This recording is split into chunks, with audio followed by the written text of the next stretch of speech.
We're back here to talk to Adam again about his marathon training, and really to follow up today on the metabolic efficiency test that he did about a month ago.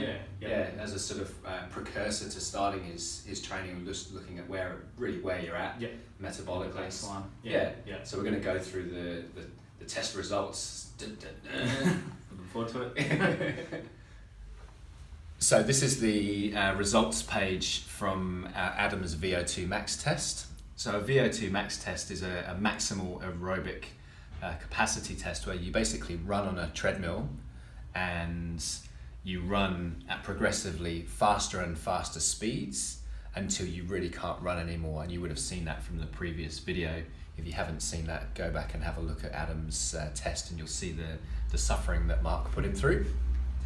So that's what this graph represents, is the results of the test. So as you exercise at a higher and higher heart rate, so higher and higher intensity along the bottom here, the graph here is showing how much fuel your body uses at the different heart rates. So you can see how the overall trend is an upward trend, and that makes sense. As you exercise harder, you're burning more and more fuel, you're burning more calories.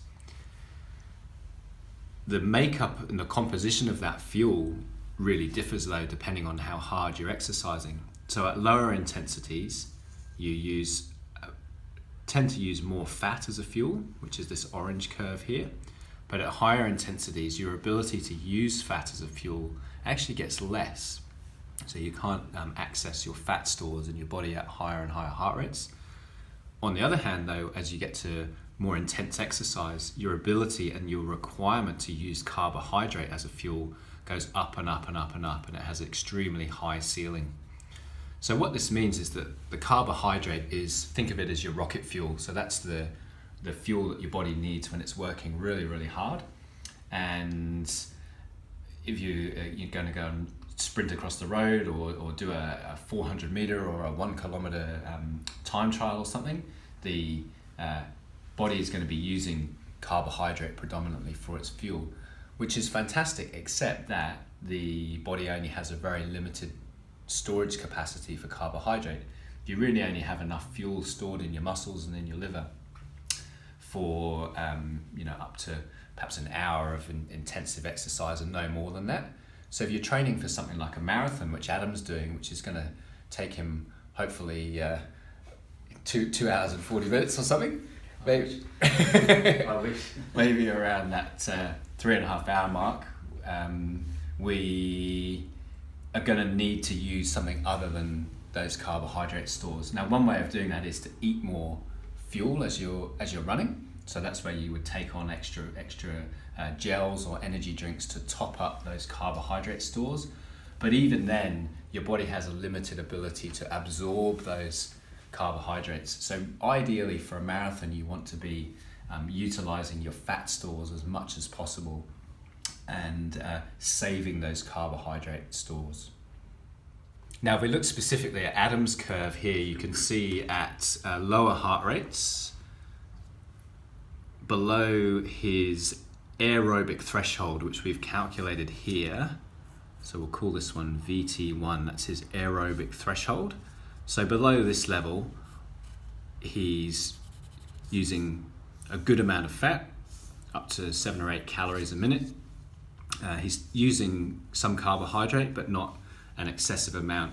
So this means that at these lower intensities here, Adam's going to be able to keep going for a long time and is going to preserve his precious carbohydrate stores. Now, this kind of intensity, what that's going to feel like is anything from easy walking, which will be around about this kind of intensity here, up to some slow jogging, and then a sort of, even sort of slightly quicker than a slow jog in around about here. But once we jump up above this aerobic threshold, you can see there's a shift, and suddenly things start becoming much more carbohydrate dominant. So what this is going to feel like is going to be a little bit more breathless. He's going to feel like he's working a little bit harder.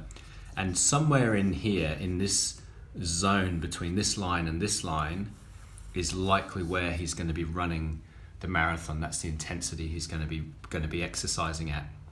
Above that, we'll call this next line here his VT2, that's called his anaerobic threshold. Above that, things start to get pretty uncomfortable, and that would have been the point during the metabolic efficiency test where Adam started to really find things a bit hard going. So you can't sustain this for very long. Your body really can't burn any fat for fuel. It's chugging through massive amounts of carbohydrate, and you can only hold that pace for 20 minutes or so, depending on how close to the edge you are.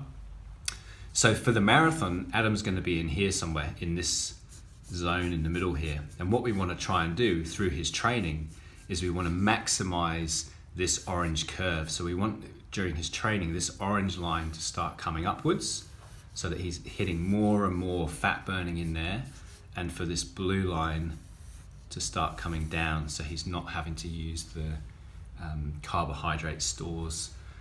Otherwise, if he uses up all his carbohydrates during a marathon, he's going to be having a great time up until about the 30k mark, and then the famous thing that happens in the marathon, he's going to hit the wall, and the last 10 or 15 Ks is going to be pretty miserable for him.